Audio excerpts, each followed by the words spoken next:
Hello, we are back with part 2 of interviewing our very special guest. Back on the show, we have Dove Crawford. Now remember, you can just say like, "Hey, it's good to be here." Hey, it's good to be here. Because I can't see you. Let's just practice that again. Okay. Dove Crawford. Hey, it's good to be here. Yeah. Okay, now we do this. You want to do it? You're listening to the Fight for Together podcast. Okay. For those of you who are new to this scene, Dove is my 18-year-old daughter. She's our oldest, and she's blonde. And we are in the process. Well, first of all, we only have 45 minutes today, right? Because you got stuff to do. Mm-hmm. So I'm really glad to have you back on. But we're going to get right to it. Mm-hmm. This is the podcast part of this channel. So, which means that you can listen to it on anywhere you get your podcasts if you would rather do that, like on iTunes or Spotify or Google things. And we are continuing a conversation that we had last week on episode 51, where we're in the middle of debriefing our discussion about what it was like to have no rules in 2019 for the kids. I think that Dove was probably impacted the most by this.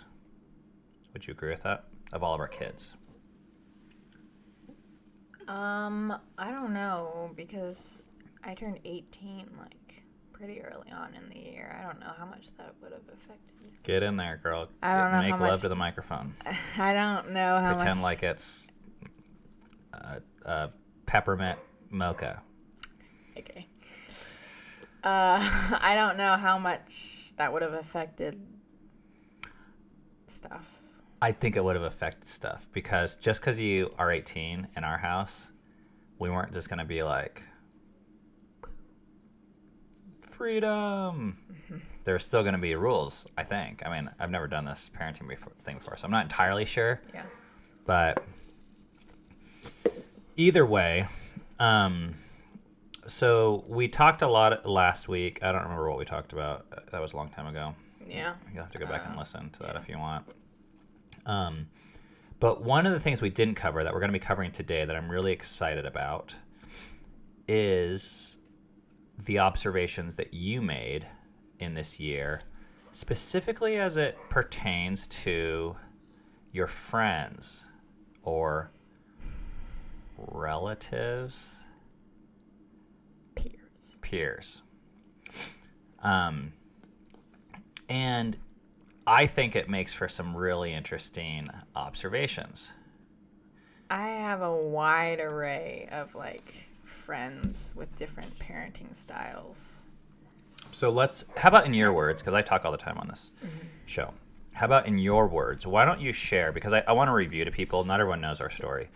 So I want to share your version of how our friendships and even family relationships have changed over the last, let's just say, 3 to 5 years. With the whole getting kicked out. Yes, because that has a lot to do with, right. I think, why, a lot of the stories, that background is important for today. Yeah. Yeah, I see it as we stopped jumping through hoops and people were uncomfortable with that, or thought we were going to hell because of that, or thought it wasn't godly, or just sometimes me and Seven will joke that they didn't vibe with it. And so kind of really painfully, one by one, and for under different kind of reasons, at least up front, and it seemed like different circumstances, but at the root of it, I think it was kind of all the same. Stopped seeing us, and it was really, really hard for at least 2 years. And now what's really hard is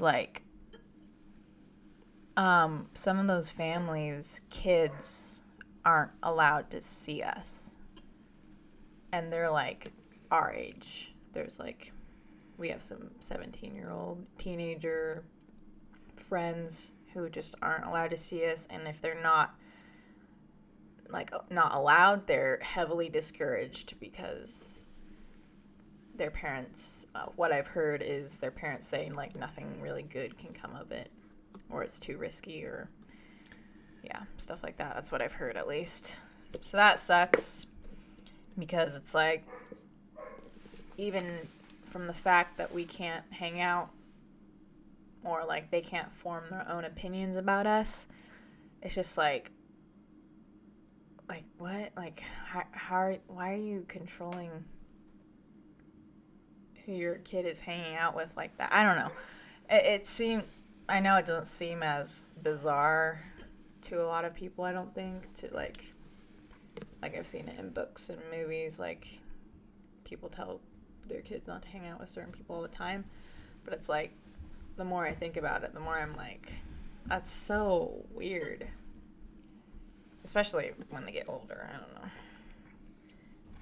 So, to share a summary from a parent's perspective, and to plug our other podcast, essentially 3 to 4 years ago, we were kind of kicked out of a church community, very low-key kicked out. It wasn't advertised to us. There was no official charges brought to our face.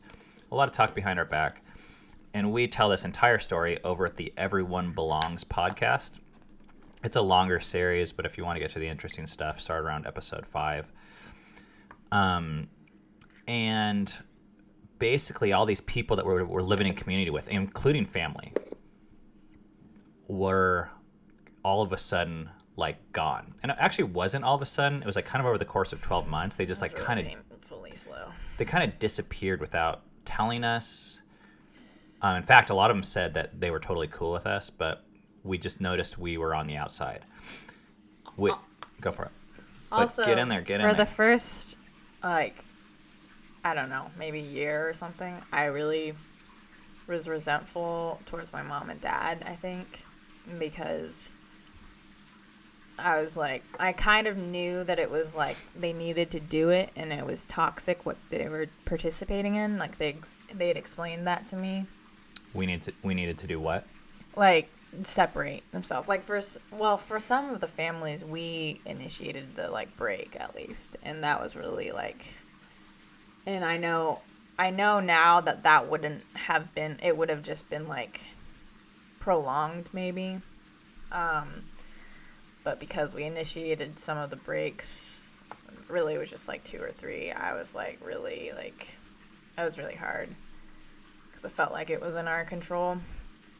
So you blamed us for basically losing some friendships. Yeah, or just like thinking that it could have been done a different way, which I don't know, maybe it could have been, but I don't like. I think it's worth it now, just to like, for how. Like, I see now, like, it's, like, back then, it just sucked. It didn't seem worth it. It didn't seem worth it to be excluded and, like, whatever, just because we believe different things. Now, I think it still sucks sometimes, like, especially just, being a kid and not really having a whole lot of a say. Now I do, but, like, at the beginning, I didn't. But I don't know, now it's more like I can see what we escaped from, and I have more of a perspective, but for the first like year or something. So when that happened, you're 18 now, let's just subtract 4 years, so you were about 14 when a lot of your friendships actually physically, geographically left. Mm-hmm. People moved on our block and left. And you're obviously not driving at this time. Mm-hmm. So people are moving away, and you have no phone, no driver's license, and these people aren't talking to us as adults. So that basically means you're not talking to the kids. Yeah, there's a few families I really one in particular. I would bike 3 miles to their house twice a week. I did that for about 9 months. And then we went on the Appalachian Trail. But I would, yeah. So, but what I'm trying to do then is like basically paint a picture. Right, yeah. Because then things started to change. And it seemed like it's about a year or two ago that you got you got your driver's license more recently, but you started to figure out transportation. You learned how to take Ubers. You got a phone. And you started to get in touch with some of these people. Yes. And you started to hang out with them. Mm-hmm. And that's when it kind of got interesting, right? Because, okay, so what did you see with... Some of them were my relatives, and that was interesting because there was, like, a lot of stuff kind of to work through before I felt like we could even have, like, a friendship, because we've just been told two completely different narratives. And it was tough because I felt I just had to, like, be really, really, like, on the listening end, and I had to be really, like, I couldn't really state my opinion if I wanted to have a relationship with them in the beginning, especially. And that was kind of tough. And because the narrative they had been told was so different from the one that we believed. Yeah. And the narrative that they were told is like just, it was so, like, I remember hearing these things that they thought about my dad and being like, yeah, if I believed that, then I would, like, I would totally not, I don't know. They made him sound like the devil or like a monster or something. And, like, I hadn't even been told that about. Sometimes you think that too, just to be clear, right? No, just, like, annoying sometimes. Okay. But not, like, anyways. But, like, I'd never been told. I had been told some things had happened, or some family members had spread some rumors, excluded us from some things, yada, yada, yada.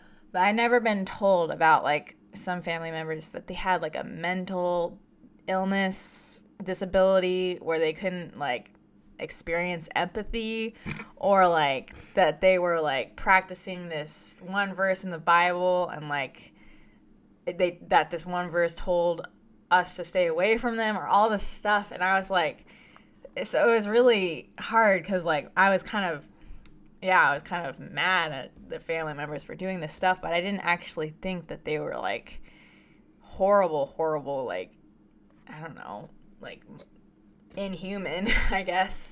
All right, so you worked through that, though. We worked through that, yeah. But then, so what I want to focus on for this podcast, because you're getting into some of the spiritual stuff, which I actually think is really fascinating, and that would go on our other channel. Right. But to specifically talk about the no rules and the parenting aspects, what you started to observe is basically some of these kids are hanging out with you, and like you kind of said a few minutes ago, they're not really always allowed to. Oh, yeah. So tell me what that part, like, what did that look so like? Weird. They, like, it's kind of, they don't want my mom and dad to know. Who? But the kids who aren't allowed to hang out with us. But it's like, there's no reason for them not to, other than that they think they're horrible people, because, like, they won't tell their parents because they're not talking to each other. But, like, and then it's just so weird that we have to, like, plan it out and, like, be super sneaky and, like... So paint some pictures. Like, tell me some stories fine. of, like, what hanging out looks like. So and we're not going to mention names. Yeah. There was this one time where I was going to hang out with one of my relatives. We meet pretty regularly. He's... whatever. It's really fun whenever we do meet up. And they have a friend who I've known for a really long time, and we, like, kind of grew up together, but of course with this whole whatever drama, we haven't really seen each other the last 5 years very often. My relative was like, oh, they're over tonight. We really want to see each other, but, like, not allowed.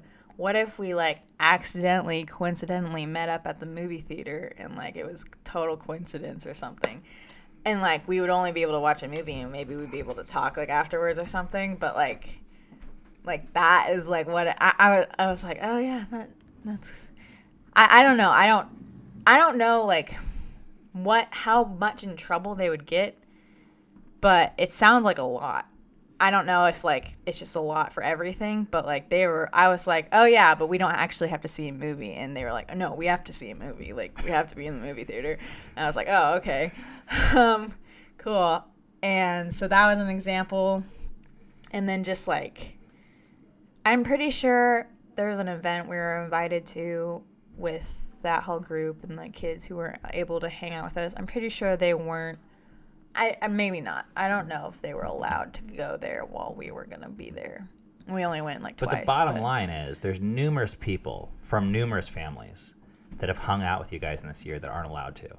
At least 3. And they're all all hiding it from their parents.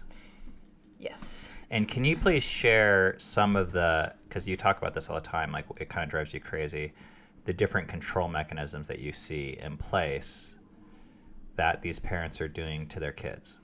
They, like, will track their phones.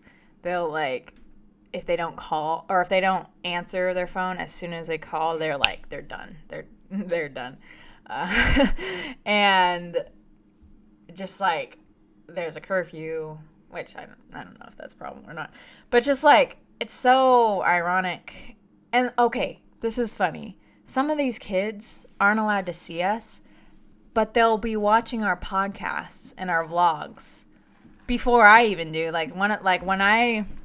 How I first heard about the mega podcast that went out that kind of pissed a lot of people off was through one of the people whose families are, like, not, like, don't like us, and, like... And you heard about it from the kid. We heard about it from the kid. So they're not allowed to see us, but they're watching our podcast. They're probably not allowed to watch the podcast either, but they're just doing it. It's just so, like, screwed up. Or it's just so, like, there's no stopping it. Like, why do you even... So what's screwed up about it? What do you mean?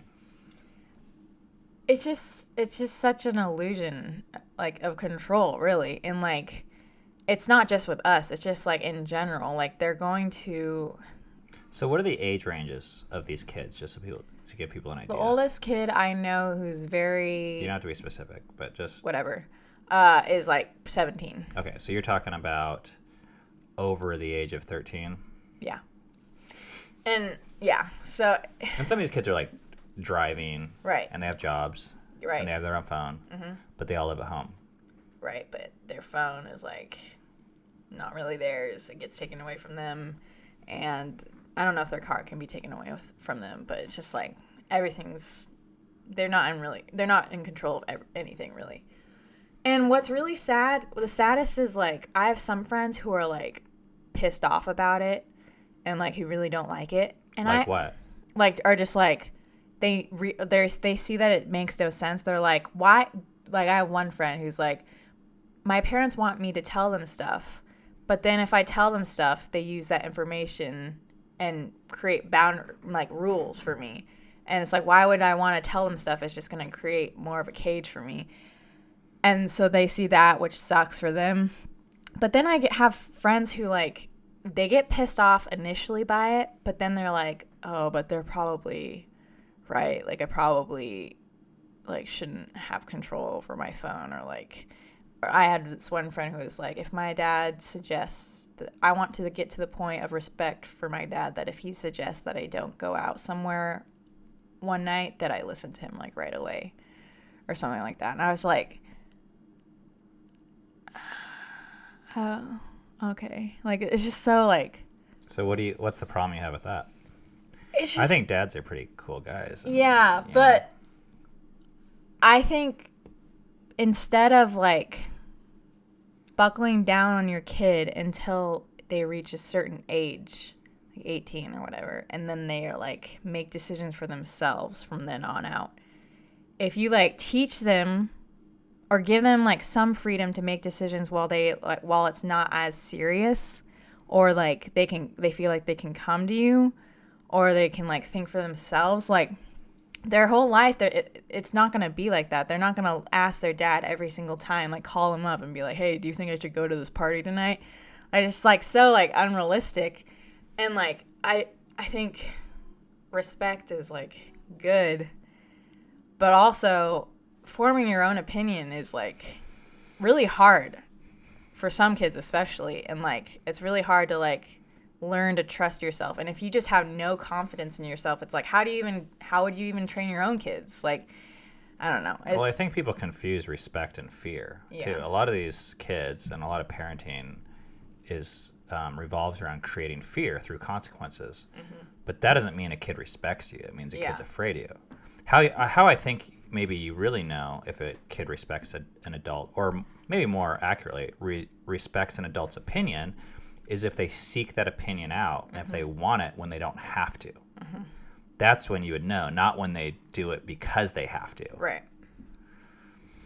So what I find really fascinating about this, and then we'll get back to more stories, is with the whole no rules experiment. I think a lot of people were like, you guys are crazy. As if we don't care about our kids or care about their well-being. Mm-hmm. But that was never our philosophy, was like, oh, we don't care. That's why we're doing no rules. We're just being lazy. Mm-hmm. It was because we've seen how rules work, or rather how they don't work. And you wanted a different goal other than control. Yeah, or temporary obedience. Yeah. Or even the illusion of obedience. Because what's ironic about this is these parents that are clamping down, it's like their kids, they're squeezing and their kids are being squeezed out in between their fingertips. They're like, they're worming their way out. And kids will do, if you think about, I'm talking to our audience now, not you, but for me, if you think about your childhood and what you wanted, you basically did what you wanted. Mm-hmm. I collected garbage pail kids. You probably don't know what those are. Yeah, I do. Oh, you do? Because of you, but yeah. Oh, yeah. But I probably wasn't allowed to have those. But I just, hid them under my bed. Yeah. And then... And if I know for a fact, if you guys even still parented the same way you did, not even, a long time ago, but, maybe 5 years ago, I would have revolted so hard. And I wouldn't, it's even, I know I'm spoiled because, I don't know. But it's even hard for me to talk.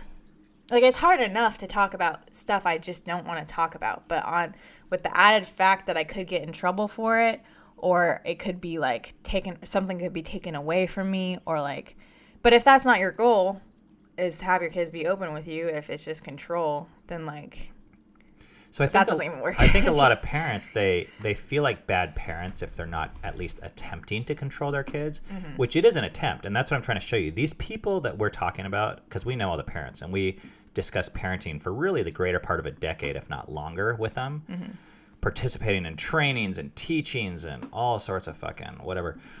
They are not lackadaisical parents.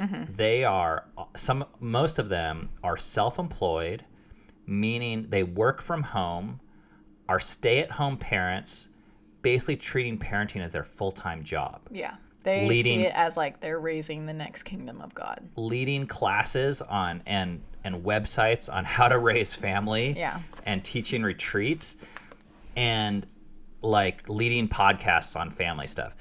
So they're not they're not out to lunch. But even with their full attention and deliberation, and some of these people are absolutely brilliant. They're millionaires, I know, because I've been friends with them over the years. Their kids are outsmarting all of them.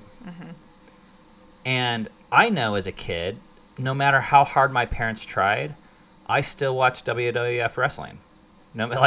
If they said no on this TV, I found a way at another TV or a friend's house, or I just made it work because it's what I cared about. And because I wasn't allowed, I just never watched wrestling with my parents, was how it ended up. When we weren't allowed to eat sugar before we turned 13, I think I was 12. I think it was literally weeks before my birthday I came out. But I realized that whenever we got gifts, we were allowed to eat our gifts if it was candy or something like that. So me and my friend Reese, we would buy each other candy as a gift so that we could eat it. And Brilliant. then and there was for her at least, it was she was allowed to have mints or something. So she got Mentos, and then she got the different flavored Mentos. We could do a little bit of this. It's just like, I don't know. But even that, we didn't even have to try because we could have just bought candy at like the stores down the street. So the question to me isn't so much do you care about your kids? It's one, what do you care about? Mm-hmm. Do you care about feeling like a good parent or trying to feel like you're a responsible parent? Mm-hmm. Which is actually more in the best interest of the parent than it is a kid. So I think actually a lot of the rules we create, they're to look good to other parents, basically, or to pat ourselves on the back and be like, oh, I'm doing a good job. Mm-hmm. And the second thing is, are the tools that we're using actually working? Mm-hmm. And from a lot of your stories... Yeah. Like, I have some kids who say that their parents are saying, like, it's for their safety and stuff. Like, even just, like, emotional boundaries or something like that. Or just, like, not even, like, oh, you have to be back by a certain time. Like, it's, like, you can't, like, they can't hang out with us because we might, like, brainwash them or something like that.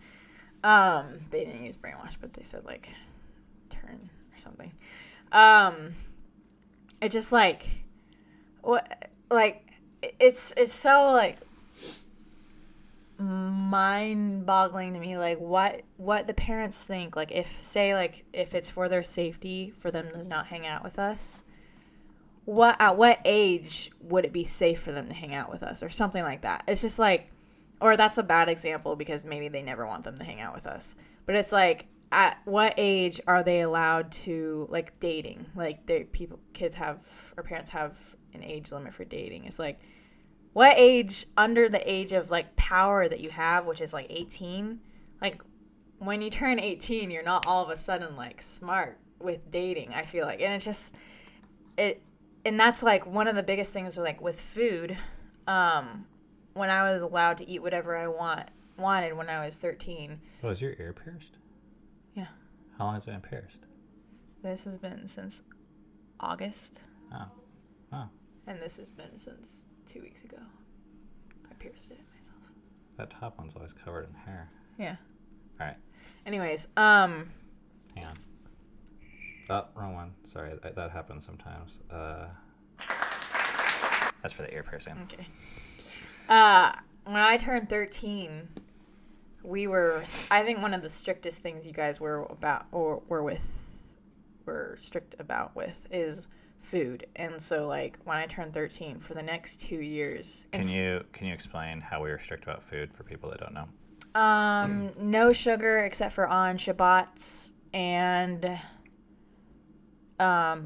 for like when we were younger, if we had food on our plate, we had to finish all the food on our plate. If we didn't get the next meal. There was a lot of sneaking with sugar when I was younger. Like, I would sneak chocolate chips all the time, and we get in trouble for that. There was one time we snuck Halloween candy, and we had to eat candy for an entire day. That happened like 3 times. That was classic. Yeah, that was kind of interesting. I don't know if it really worked. Or I just remember being like, I don't like being treated like this, but I like the candy. I don't know. Anyways, so until I was like 15, I like went nuts with candy, like really, really nuts. Like, I don't know. I could eat like a thing of Sour Patch Kids. What kind of thing? Like a 59-cent Sour Patch Kids or like a 99-cent? $1.59. Oh, so we're talking like the full 12 ounces. Yeah, and then like that was easy gone in like an evening with like other candies too. Like, there's like a bag of jelly beans I could eat. I could like time it. None of it would last a day. I could down it so quickly, and I didn't really eat any other food when I was doing that. I remember being like trying to ration it out so that I could eat other food that I liked for like dinner and stuff, but I couldn't like resist, because I wouldn't be hungry for dinner. And I just went nuts there was certain times where I was like, oh, it's finally dying down, and then it would not. It went for like 2 years. It was like that. And I think I spent so much money on that. I don't even want to like think about it. And it was just sugar, and because sugar was like the thing we were most strict on, and I like really like sugar in general. And now it finally like chilled out, where like I don't know. It's just a lot, way, way, way, way less. And I just can't imagine if they had been strict on it. Same with movies, actually. That happened with movies because you guys were not even that strict, but just like movies were like a rarity and a scarcity. And like, anyways, I just can't imagine if that had happened when I was like 18, like how like depressing and like how much more consequences there would have been with me like dealing with all these life problems on top of just being addicted to sugar and like spending so much money on it now. And like, I don't know, that's just how I see like with these kids who aren't allowed to use their phones whenever they want. They're not allowed to, they have to ask before they drive places, which is, I don't know. And they have to ask, or they can't hang out with certain people. They have to be back at a certain time. They're like, some of them like can't eat food, or just, they just so many limitations and rules. It's like, it's going to be interesting to see how they live outside of those rules. Like, how are they going to like function? Because especially those who think like they're good for them, like they're the kids who think that the rules are good for them. It's just going to be interesting. Like, I don't know. Maybe they obviously don't think that they're that good for them if they're breaking them. I know. It's so weird because, like... So even if they're giving a lip service and they're saying, oh, my parents love me and these are great rules, yeah, you have to look at the evidence of the action know what the kids really think. They're, like, the kids who would, like, sneak out to see us in the same breath of the night would be like, oh, yeah, I hope to like get to the point where like they just think it's all for like best. Like I'm like, well, that type of glorification of parents. I think we talked about that last week a little bit, and I think in the Christian world that's highly emphasized on an intellectual pursuit. I'm trying not to make noise. That's the thing. That's why I took the cup away from me. Yeah. What I want to emphasize this again though, because I have a feeling people are going to miss the message on this, and they're going to think that I'm saying rules are stupid, or having opinions is stupid, or kids should be able to do whatever they want. That is not what this is about. To this day, seeing my kids eat candy drives me crazy. I think it's bad for them. I think it's one of the worst things on the planet. I would be much happier if there was no candy in America. But the question for me is, as a parent, how do I assert my influence and my desires in a way that benefits my child over the long run? And what we've found is that when you just ban candy, it actually doesn't get a child to conclude that candy is bad for them. In fact, it makes it almost more desirable, and then it attaches shame to the candy, which actually becomes its own addiction in itself. So not only are you excited by the candy, but now you're excited by the sneaking. And what we notice is when we took the rules away, the shame and the sneaking went away. And then you guys are just left with these decisions, which kind of isolate into how much candy can I eat, or do I want to eat, or can I afford? Mm-hmm. And you guys are, and we can even like talk about those things with you. Mm-hmm. So what I've observed with these kids that are sneaking around, hanging out with the bad kids, which is so weird to say because they're our kids, labeled as the bad kids, is we let you guys hang out with whoever past a certain age, past the age of 13 now, and you guys come back and you talk to us about all of it. I feel like, I mean, not all the time, but with different parents at different times. Like, I have a pretty high confidence level that we know what's going on in our kid's life. And I like that. I like being able to know what's going on. I like being asked questions when my kid, 7 today, took me out and was asking me questions about dating and about friends and about situations that he's in that, I never talked to really with my dad. And I just don't hear about these conversations happening. Like, normally it's this awkward thing where the parent has to go and ask the kid these questions and set up these awkward conversations. Our kids are coming to us very consistently, and I like it that way. Now, on the other side, what you are experiencing with these other people is they're hanging out with you. And from what I hear, for some of them, as you can imagine, because you're the bad kids and they're seeking you out, hanging out with you guys is like the highlight of their week, right? I mean, you hear these stories about how they're making these major sacrifices and compromising these major things in their life just to be with you. It's like, I think in some ways you guys are the sacred object. That's what Peter Rollins calls it. Like it's the R-rated movie. It's the thing you can't do, and all of a sudden you want to do it. Our family is that in this community in a weird way. And I don't think the parents realize, like, when you build bigger walls around the sacred object, it makes you want the sacred object more. And when you decide to go after it, the last thing you're going to do is talk to the people who supposedly have more wisdom and care for you than anyone else on the planet. You're not going to talk to them because you don't trust them. And it's weird, like, with the kids, it's harder because they believe what their parents say about us. I don't know, like, if they, so they believe it. I don't think they think the kids are bad, but maybe they do. I don't know, but they're just like, it's like a guilty pleasure thing. I don't know. But, like, it's funny that the stories I've heard from the adults who have been, like, the, like, young families and, like, people, just grown people who have been warned against us, when they meet us, they're like, oh, like, you guys are not, like, what we thought you were, like, based on, like, what people told us. I just heard some stories of people being like that. And, like, I don't know. That's kind of interesting to me because... Yeah, it's like it's like, and then it feels like some people like just want to find out for themselves. Like, wow, how bad are these Crawfords? Like, well, yeah. I mean, I want to give a little bit of context here. I don't know why. I don't know if I'm defending myself or I just want to show how ironic it is. I mean, like, I didn't really miss a day of school, in my entire high school. I'm the kid that wore Christian T-shirts to school every day. I didn't have sex till the day I got married. I had my first alcoholic drink probably around the age of 25. I didn't do drugs for 35 years, or I smoked pot the first time in Amsterdam when it was legal. So I didn't do any partying. So what is that noise? Sorry. Oh, that's your, jeez.